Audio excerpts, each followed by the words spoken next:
Alright guys, this is Rusty Rotor. This will be basically the second part, or part 2 to the commission build. This is how I start.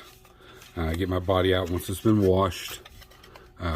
Separate it from the chassis if it isn't already. This is an older kit, so the styrene is really, I don't know, be the word, really like not brittle, but really heavy duty. So the first thing I do is I go down and I feel all my body lines, and if there's something I feel like they would cut me, just like you guys have done a million times, I use a black Sharpie or blue, and even if I don't, I still take and I'll start like at the door and I'll run a line down. I can feel that a little bit, so I'll take a line there, top of the fender, and there. The wheel well's the same way. The bottom, usually it's connected to a sprue also, but I go ahead and I hit the bottom edge. Because if you're building a showpiece, you want you want everything right. See right there's a little piece of flash, so I'll just hit that with my marker. And even this side doesn't. I'm taking off the same amount of material. That way it's not thicker here, thinner there, or vice versa. If I take a little off here, I'm going to take a little off there. See, I feel it there too, so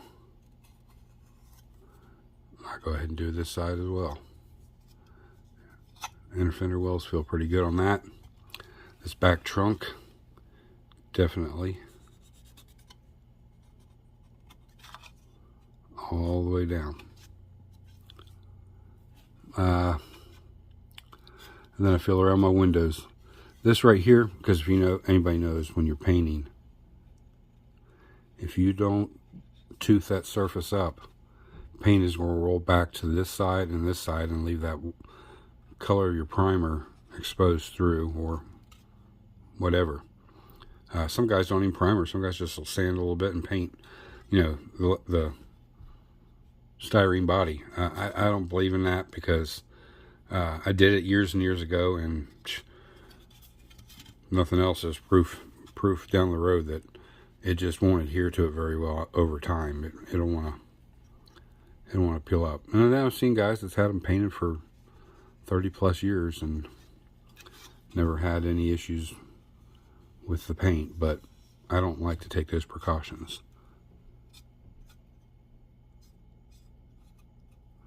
Alright, so this is the body lines, and I feel the front here. This actually, all that feels pretty good. And I still like to hit this just a hair. So these are all the areas that I'm going to sand, guys. Everything you see in black is where I need to hit a little sand. I leave this in, not till I paint, well, till I paint, but not during paint. I remove it before, that way I don't have to touch it up and it's visible. And you'll know as well as I do, you wash it first, but as you're handling it, your hands aren't the cleanest. You've touched other things and you get oil from your skin back on it. So when you're done sanding, you still want to wash it. You get all the sand dust off of it, all the oil from your hands, fingerprints, etc. before you prime. And now I want to look for body lines and see, I don't know, I'll bring it up here to the camera. On top of that quarter panel, right here, there's a body line. There it is. So I'll just put a little mark there. Color it in a little bit so I know there's one on the other side. So I'll hit that. The molding is really prominent on this kit. The only thing I see is it raises up here. So I want to hit right in there like that. That way I can smooth that out, so if I was running my finger across here, I wouldn't feel a lip, which I do. And even though this side is perfect, I'm just going to hit it right there. Just equal amounts. That way I'm covered if I do miss something. And And I don't... The other side of the shop, the lighting's not as good, so I may miss something. But that's why when you do your primer, and after you've sanded and everything, you wash it and you let it dry, and you go to prime, that first coat of primer, just a good decent coat, a cover coat, and then let that, you know, gas out, then come back under real good light and look at your body and see if you've done body work or, you know, sanded area, because that'll show through on the primer. The primer's going to make it pop immediately, so you'll know where you got to go back and spend a little more work, and then, you know, wet sand all your body down, and then go in and go ahead and finish your primer out. Always check, though, in between your primer coats, you know, give it 5-10 minutes between the coats. That way you can see if you missed anything. That way you can just stop where you're at, take care of the body work, come back and finish your primer. And I never did do that, and my paint jobs came out, yeah, they were okay. Every once in a while I'd get a good one. Most of the time they weren't that good at all. And when I started taking the steps, I started getting better results. A lot better results. So those are the only two mold lines I see. I'm going to look it over here real quick, so just bear with me. Yep, yeah, it goes up here onto the vinyl top a little bit. So that means it's over here too. This is getting a vinyl top. We made a couple changes. Me and Jay discussed it back and forth. You know, to match the body art. Oh, here comes everything piled down on top of me. That goes over here anyways. You know, he wants it to look like that. And that, you know, it's his kit. I follow his rules. So, it's going to be, it won't be the exact same shade of yellow, and he knows that, so. But the vinyl top, it's all molded in, so I really don't have to go through, you know, glue the styrene strips on and then use tape or whatever and cover it. I'm going to just mask off and then shoot it, you know, a flat black, and then once it's cured and vaped out, I'll mask over top of it, and then I'll shoot the body color, and then that way I can come back and kind of between the lines of the molding I can touch up anything I need. And then I don't know, I doubt that I will use bare metal foil. Like I said, I hate that stuff, so chances are it's going to be, you know, Molotow.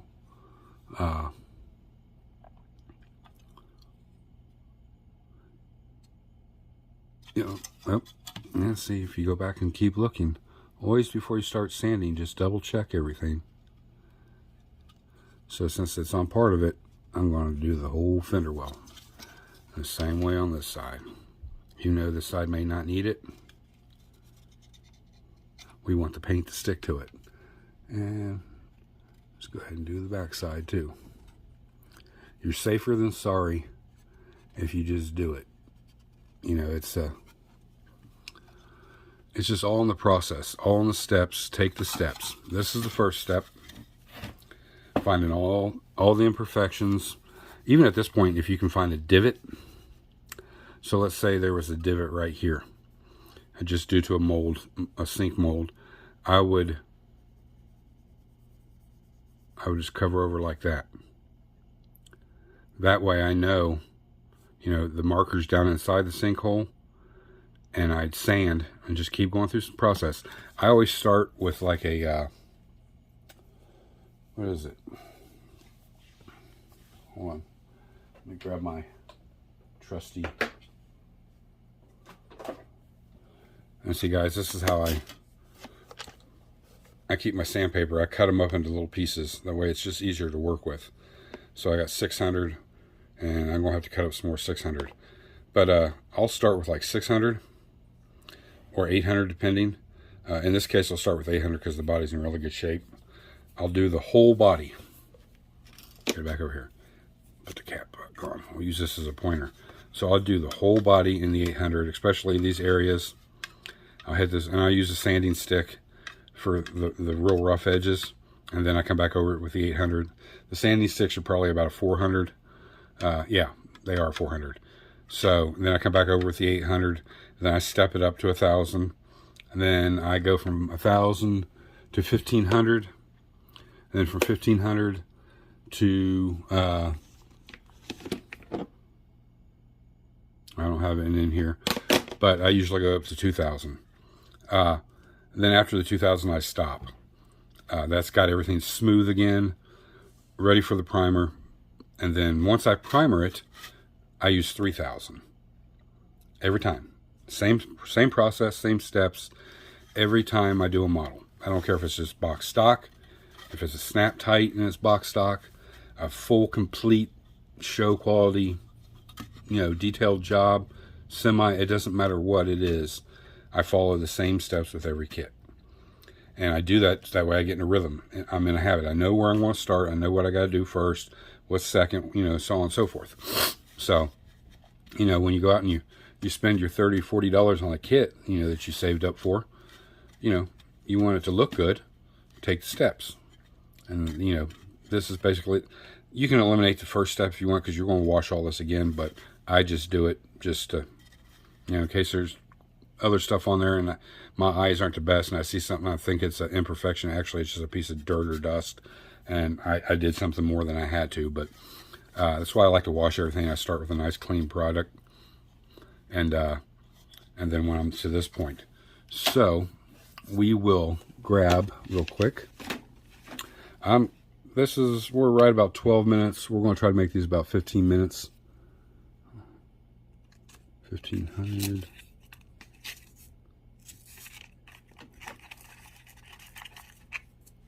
Okay, here's 400. So I just start. Now, I don't want to get on this roof. It's textured, so I don't want to sand the texture away. But I'll just start right here with the 400 and go right up to.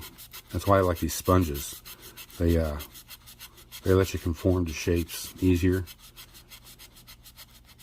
And I can push in there with a little pressure and get right up to that piece of chrome trim right where I'm sanding at. And I always go one direction. The same way painting. You want the less brush strokes, you go one direction. Sanding, one direction. If you get in a little area and you got to go around a little bit, that's fine. But come back through with the same sandpaper or same grit and go back in one direction. And then when you come back with your next higher grit, go over it again, but the same direction. If you do this and you do this and you do this everywhere, when you're done and you go to primer, you're going to see scratch marks. So that's why you want to do the steps. I start with 400 and I work my way up, and then I only go one direction.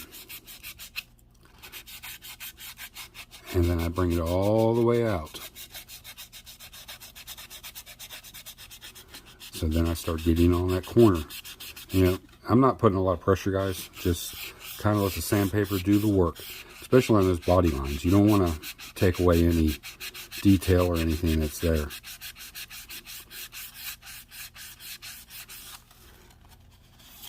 Come back and wipe it. I can feel that it's toothed really good. I'll bring it up here into the camera.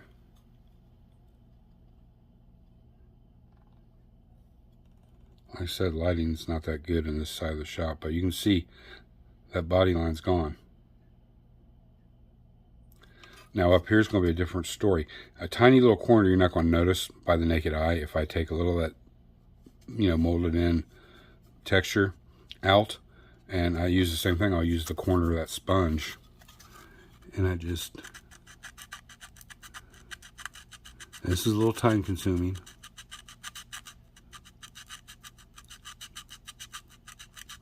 I just keep at it until I get what I want, and that's that black marker gone, or at least most of it gone. If you're really skilled, you can use a show it to you here. Try to and grab it.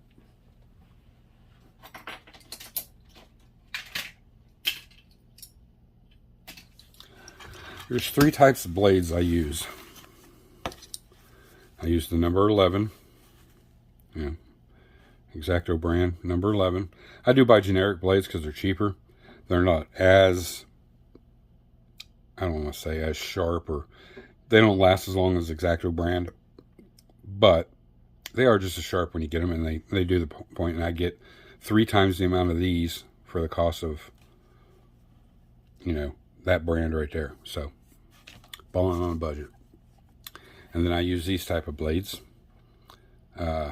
These are also generic. You can get them in X-Acto brand. Get it where it'll focus. These are great for cutting parts off sprues, but these are perfect for getting in here.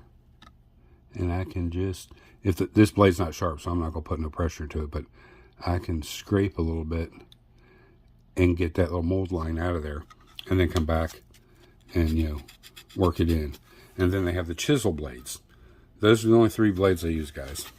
I have one set up with this number 11. I always have one set up with this, I don't know what this is called, but, you know, this kind of blade, and then one with the chisel blade in it. I have the small or narrow chisel, and then the wide chisel. But the wide one and the narrow one are what I use to take off the, this one doesn't have it, but, you know, usually they'll have like Revell USA or whatever on the frame, or back here by the gas tank, or even on some of the smooth gas tanks. Or there it is down in there. I'll get down in there with that because it's flexible, and I'll scrape all that off there. So those 3 blades are what I always recommend to use. These are great for just, you know, getting in tight areas, trying to, you know, because you can get at an angle, and the blade's angled on both sides. So it doesn't matter which side of the blade you use, but it's got that little chisel point. You can get in there, and I can work that, you know, away. Or I can use, the chisel for the bigger areas.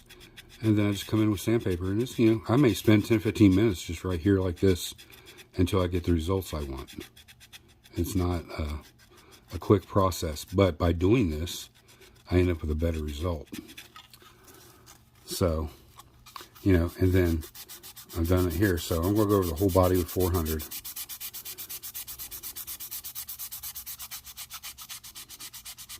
I stay away from the good detail as much as possible.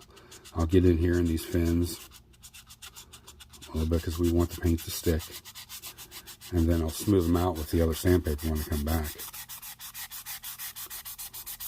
But you'll see areas you missed doing this, because when you wipe this off, see now how it's not shiny anymore? You look around that door lock, it's shiny around there. It's because I don't want to get on that detail, because I'll sand that away. So I'll leave that, but when I come back with the higher grit, I'll go over top of that and tooth it up a little bit so the paint sticks to that too. Just not, it's not as abrasive as what the 400 is. And then I come down here and just work my way across. These rocker panels here and the lower fenders, that's right where that connection point is to the sprue. You know, when you get them, generally there's no sprue on it.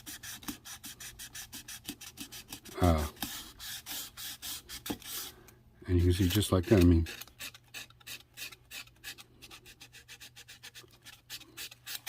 sometimes if it's really rough, that's where this little blade comes in handy. I can just kind of rake it across there, and I can get it down to a smooth layer.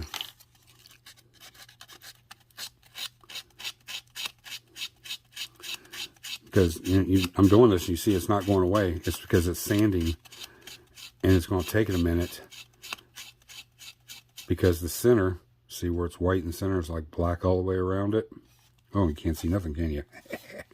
Sorry about that. So right here is what we're talking about. A little white in the center and black all the way around it. It's because that center is higher than where the black ink is. Once I sand that down enough, that'll all be nice and smooth, and that black marker will go away. Then I know I've got it smooth. And it just takes patience, guys. So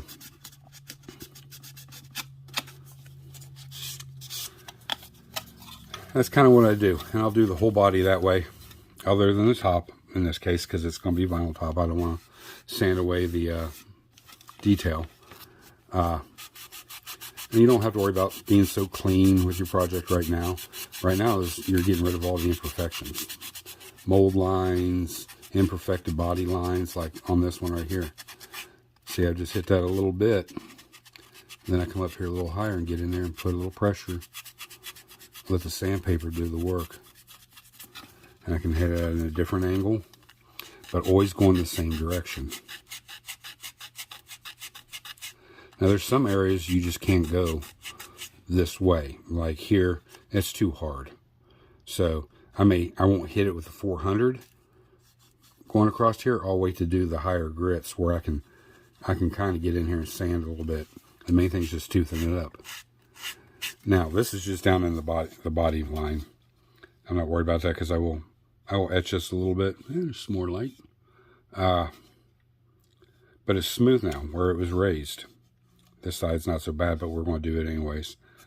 So now I'll kind of come through here with my scriber and open up those panel lines just a little bit more. They're not bad at all in this kit for as old as it is. These were like the premier kits of their day. You know, they made sure good that, or good, sure good. They made real good that the kits they were putting out under this Pro Modeler was, you know, just that. It was professionally, you know. There wasn't a lot of flash. There wasn't a lot of, you know, things that you'd really have to do to it. A little cleanup and start building it. And I've built several of these over the years, different cars. And they were always a joy to get because they were so clean and I didn't have to do a lot to them. And this one's really no different.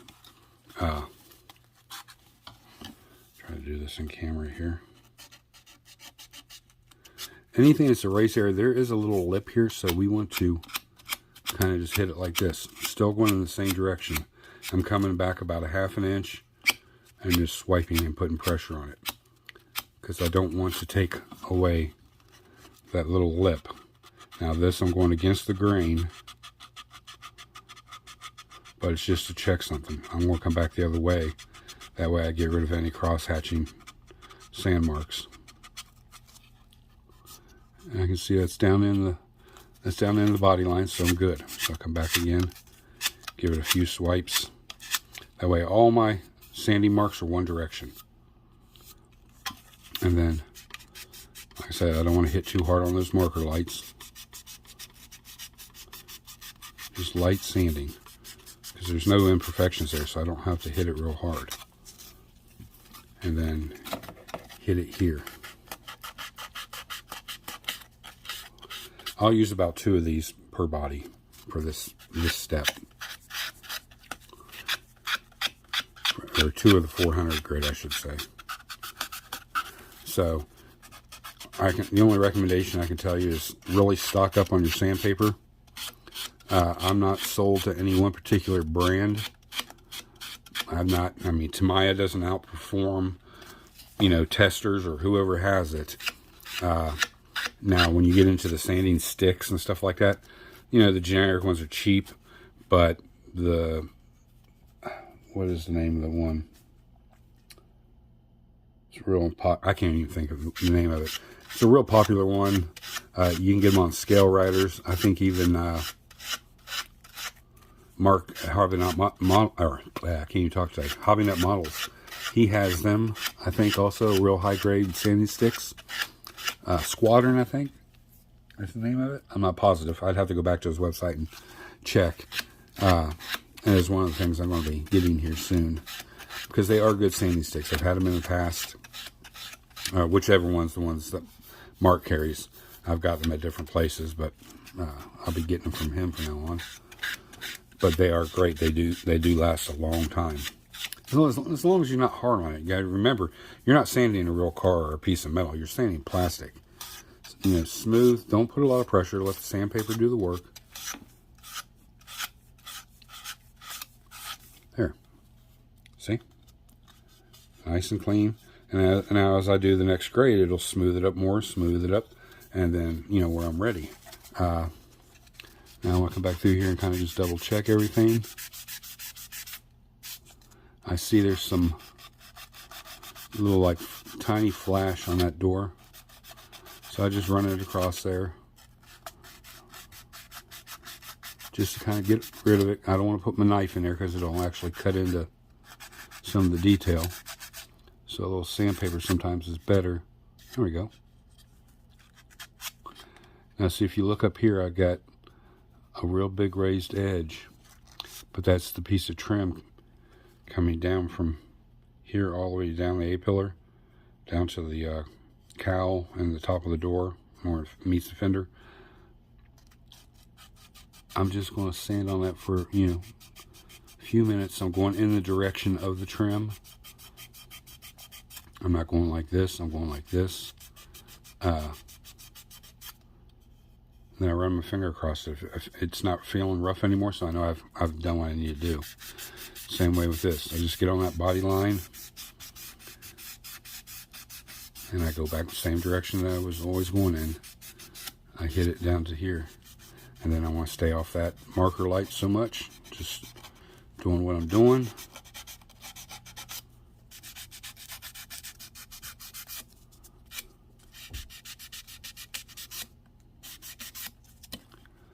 And I just dropped my sandpaper, so this would be a good time to show you. We'll get this up close, let it focus. It's white, so it's kind of hard to see. Now, I do have sanding scratches in here, but by stepping up my grades of sandpaper and not just calling it good here and then using a heavy filler primer and all that, I'm going to go through the steps. I'm going to use, you know, the 400, the 600, 800, 1000, 1500, and 2000. Then I will put my primer on, and I always use a light primer because I want the detail to pop. You know, I want to be able to see all the, you know, this raised detail, the marker lights, and, you know, a little. Well, they're not on the driver's side, but on the passenger side, there's a Chrysler emblem down here on the bottom of the fender. I don't want to sand that away.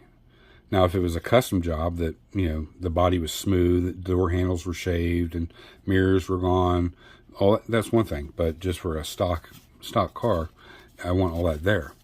So I don't want to hit anything too hard with the heavy sandpaper, because it'll all go bye-bye.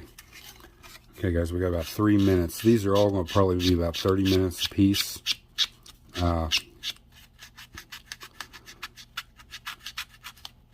That way it doesn't bore you too much. A lot of this I'll do off camera, so our next, give you a heads up, our next video will be, this will be done sanded. Everything removed that needs to be removed.